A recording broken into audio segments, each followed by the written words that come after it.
Fala galera, Yuri do LeetCode Brasil aqui de novo. Dessa vez nós vamos estar vendo a questão 167, o ToSum 2, onde o array ele está ordenado, certo? É uma questão de nível médio aqui, e o que a questão passa é a mesma questão que nós temos no ToSum, primeira questão que nós fizemos aqui, e nós vamos receber uma lista de números aqui inteiros que eles vão estar ordenados, certo? Na ordem crescente aqui. E nós precisamos achar dois valores que adicionados, né, que somados dão o nosso valor target ali, beleza? E nós temos que retornar, certo? O índice desses dois valores, então o índice do primeiro valor e o índice do segundo valor adicionado 1, certo? Uma única posição. Ou seja, vamos passar aqui e ele diz aqui de novo, né, que tem exatamente uma única solução e que não pode ter, né, não pode usar dois elementos, o mesmo elemento duas vezes, certo? Então, nesse caso aqui, por exemplo, ele tem um target 9 para essa lista aqui. Logicamente, nós sabemos que o 2 somado com o 7 vai dar esse resultado 9 que a gente quer. Então, nós temos que retornar a posição 0 aqui, ou seja, o 0 mais 1, posição 1, e a posição 1 aqui, que seria 1 mais 1, certo? Então, daria 2, retornaríamos o valor, ou aqui uma lista 1 e 2, beleza? Nesse segundo aqui também, de novo, temos o nosso target 6 e nessa soma aqui temos o 2 e o 4 que somados dão 6. Temos que retornar o valor 0 mais 1 e o valor 2 mais 1 aqui, beleza? Então, seguindo lá para o primeiro, nós podemos manter aqui, eu deixei um exemplo aqui pronto. Basicamente o que nós podemos fazer é a mesma coisa que nós fizemos, implementamos no primeiro ToSum que nós resolvemos. Então, podemos armazenar, certo? Esse valor aqui que a gente vai ver dentro do nosso dicionário, certo? Então, vou armazenar o valor 2 aqui, porque não existe, certo? Então, a gente tem que buscar a diferença do target aqui para o valor que nós estamos verificando e verificar se essa diferença ela já existe aqui nessa nossa lista. Caso ela não exista, a gente simplesmente adiciona o nosso valor 2 aqui na posição que ele está, no caso a posição 0 aqui, beleza? E quando nós formos verificar a mesma coisa para o 4, vamos fazer a mesma coisa lá. Então, 13 menos o 4 aqui daria 9, o 9 já está aqui, não está, então a gente adiciona o 4 aqui na posição 1. Faremos a mesma coisa agora para o 9, certo? Então, o 9 aqui nessa posição, vai ser o 13 menos o 9, daria 4, certo? O 4 já existe aqui, sim, já existe, então temos que retornar a posição do 4, certo? Então seria a posição aqui 1 mais 1, 2, e a posição do 9, que seria o 2 mais 1, 3, beleza? Podemos fazer essa solução.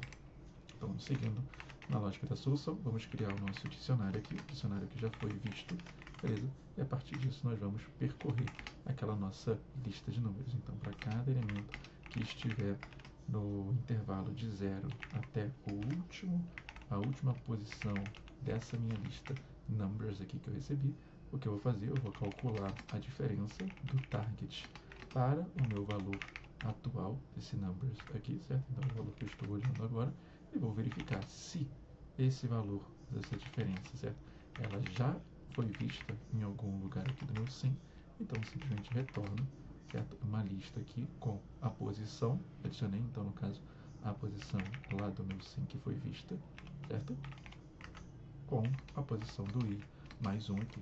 E caso eu não tenha visto, eu vou simplesmente adicionar esse cara aqui, então meu numbers, nessa posição i aqui, eu vou adicionar o i mais 1 nesse caso, beleza? E como ele fala que existe sempre uma solução, nós não precisamos nos preocupar de quando sair desse for aqui não vai existir alguma coisa. Então, nesse caso, se a gente submeter esse código, nós vamos ter uma solução aqui executando tranquilamente. Mas podemos levar em consideração um ponto importante que essa questão fala, que ela comenta que essa lista ela vai estar em ordem, certo? Então, nesse caso aqui, se nós fizermos a análise do tempo de complexidade, esse daqui foi um tempo de complexidade O de n, certo? Por quê? Porque nós passamos uma única vez aqui por cada um dos elementos da nossa lista, mas também nós tivemos um espaço de complexidade aqui, certo? Ele foi de O de n também, beleza? Só que nesse caso, a gente pode tirar um pouco do proveito dessa questão do detalhe que ele passa aqui, em que essa lista ela está ordenada, ela está aí ordenada na ordem crescente. Então, se a gente voltar e pensar numa solução em que nós temos essa lista com ordem crescente, nós podemos utilizar uma técnica que é bastante utilizada na resolução de alguns exercícios aqui do LeetCode, que é a técnica do two pointers, certo? A técnica dos dois ponteiros. Basicamente, eu vou iniciar um ponteiro no início da minha lista e vou iniciar um ponteiro no último elemento da minha lista aqui também. E basicamente, o que eu vou verificar é a soma desses dois caras aqui, dos dois que eu estou apontando aqui, do 2 e do 11 nesse momento. Elas dão, nesse caso, o exemplo que eu fiz aqui, deu o resultado que não poderia dar, certo? Então, no caso, deixa eu só aumentar aqui para o 3. Aqui seria o 3, beleza?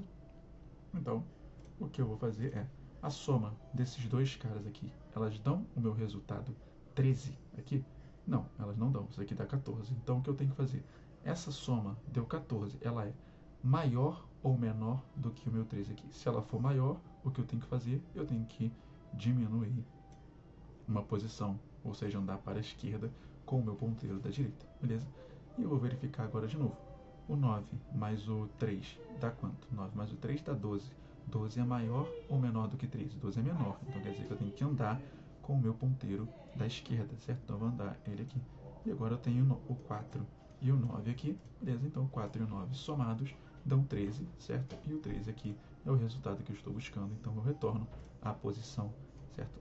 4 que está na posição 1, então seria 1 mais 2, mais 1, no caso 2, e o 2 aqui seria o 2 mais 1, retornaria à posição 3, beleza? Nesse momento aqui nós não estamos utilizando nenhuma outra estrutura de dados, então nós mantivemos um espaço de complexidade aqui constante nesse algoritmo que nós vamos criar, beleza? Então, seguindo essa ideia, nós vamos desenvolver agora aqui esse algoritmo.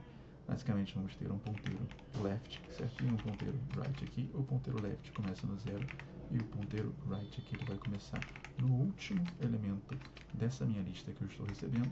E agora, enquanto o meu left ele for menor do que esse meu right aqui, certo? Enquanto esses dois ponteiros eles não se encontrarem, o que eu preciso fazer? Eu preciso fazer o cálculo, né? Então, vou colocar aqui como um total.